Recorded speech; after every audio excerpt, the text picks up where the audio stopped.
Hello there. This video I'm doing now is a follow-up to the one I've just done, talking about day-to-day anxiety and the problems you can face and some brief details on what to do about it.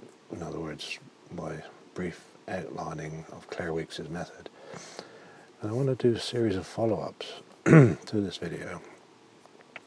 And in these follow-ups I want to describe in more detail what it actually means to use these techniques in real life situations. I'm going to describe what has happened to me and the way I have felt and the way I've used this approach to help me. I think you might be able to find it therefore more easy to apply this method to your own situation. And that's often the problem people have. They can understand the principles, they can understand the logic to it, but when they actually set about trying to do it themselves, they're not quite sure how they should actually do it, what it actually means in terms of their own particular state of anxiety. So I hope that by giving these examples, I can actually show you the way to do it, and that's what it's all about. It's the experience that counts. Now, when I stopped recording on that last video, and I got up and went out of my poky little room, I felt really quite in quite an agitated state. No doubt it showed a bit on my face towards the end of the video. And the reason for this, as is so often the case, it was largely down to the way I was breathing. I tend to talk too fast, and you've probably noticed during the course of my talks I take these great big deep breaths and let out these big sighs, and that's a sign that you're breathing too fast. And it's been a problem with me for a long time. But anyway, once I finished recording, I went out, and the way I was feeling was very lightheaded. My stomach was very knotted up, and I was hot, I was a bit sweaty, and my heart was beating very quickly. Now, for some people that might rank as being a panic attack. In my own case, it was close to panic, but it wasn't actually a panic attack. It was just me being very agitated. Panic, but for reasons I described in my talks about panic, doesn't quite affect me anymore as it used to.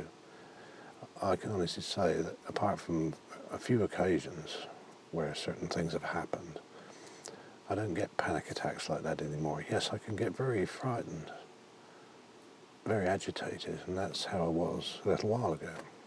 It's not like panic attacks I used to get all the time. However, so what did I do?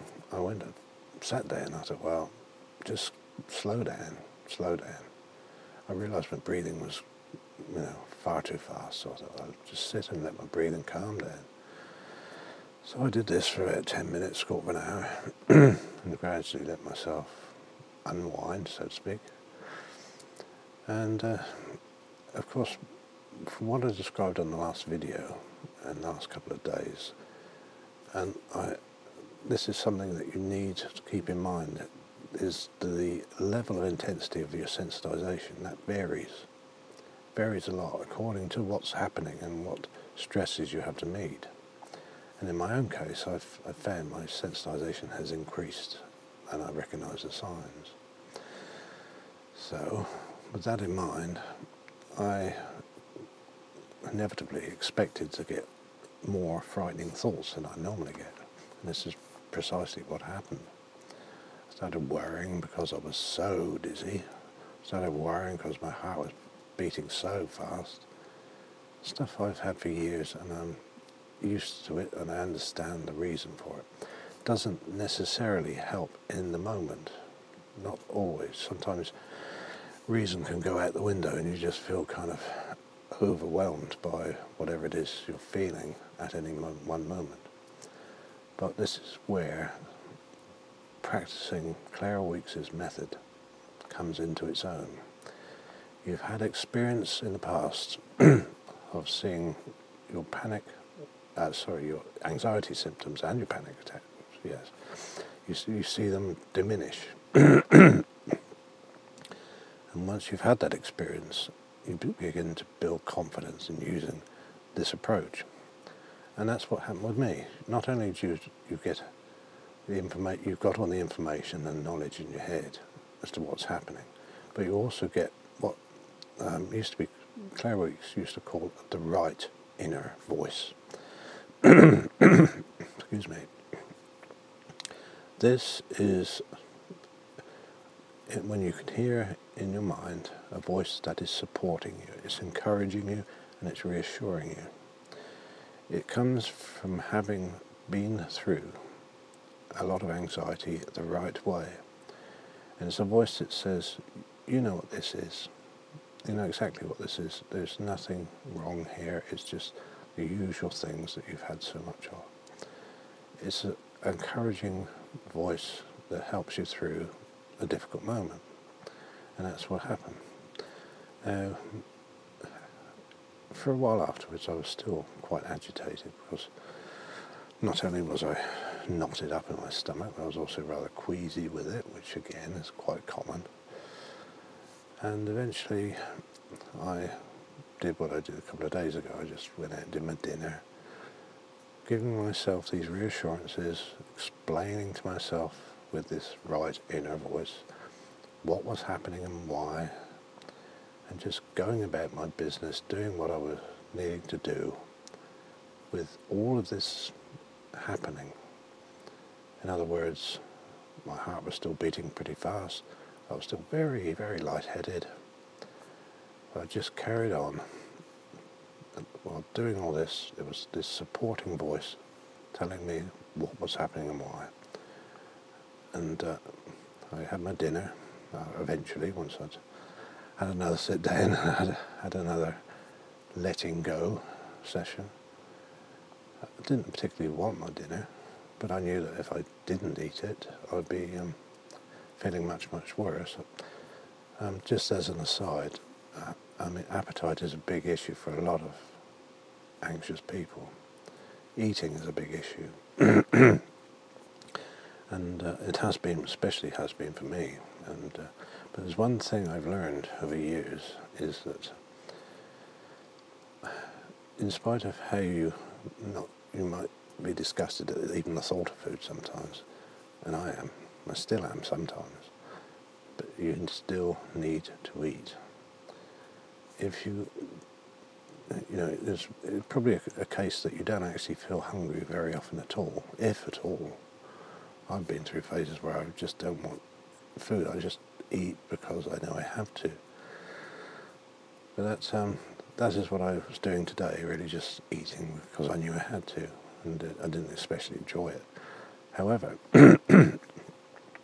once I finished and I just made myself a cup of tea and just sat there, and over the space of 10, 15, 20 minutes, apart from the fact my stomach felt more comfortable now I actually had some food in it, I found my breathing was finally getting settled back down to a more normal rhythm.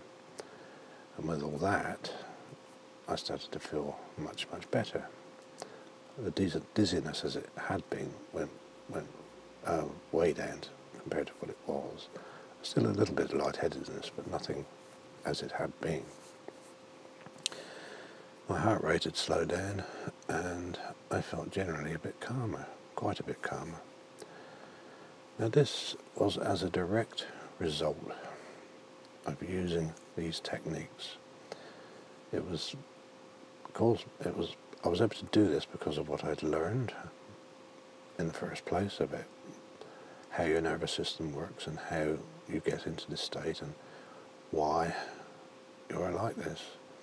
Plus the experience I had had of being able to get myself through these situations by using the 4-step method that Claire Weeks describes. And every time I have done this in the past, and there's been some very, very difficult times I've done it in, every time it builds your confidence. And as you could also say that it builds this right inner voice, because each time you have a success at seeing through all the symptoms you're getting, every time you can kind of say to yourself, you see, it works, it works. And the more you do this, the more successes come, and you persist and you keep on doing this. This is what is going to lead you out of recovery. And all the people I know that have recovered using this method have said the same thing. You just keep on going. You keep that goal in mind, that of recovery, and you just keep practicing and practicing. And once you reach that goal, this is going to stay with you for life, because you won't ever need to get back into this state again. So rather than ramble on as I do for a long time, I just wanted this to be a follow-up recording, just to give you an example of how to use this method and how I used it for a specific situation. Claire Weeks always used to say that everything she taught could be summed up in one word, and that word was willingly. Willingly do whatever you need to do. Willingly go and experience your symptoms, offering as little resistance as you can. That willingly sums it up, really. Anyway, I hope that's given you a flavour of what's involved here. I mean, I didn't actually do very much. I mean, that's another thing, another way you can describe it. Do nothing. Do nothing about your symptoms. Do nothing about the way you think. Don't try and switch things off. Don't try and think another way. Do nothing.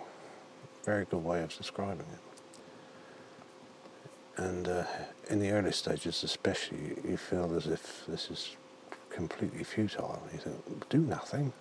I've got to do something. I've got to do something. You feel it's imperative that you do something about your state, that you fight your fears, that you try and stop feeling this way. You always think this way, that you've got to solve it. No. It doesn't work. It does not work with anxiety. So do nothing is a very accurate description of what's involved here.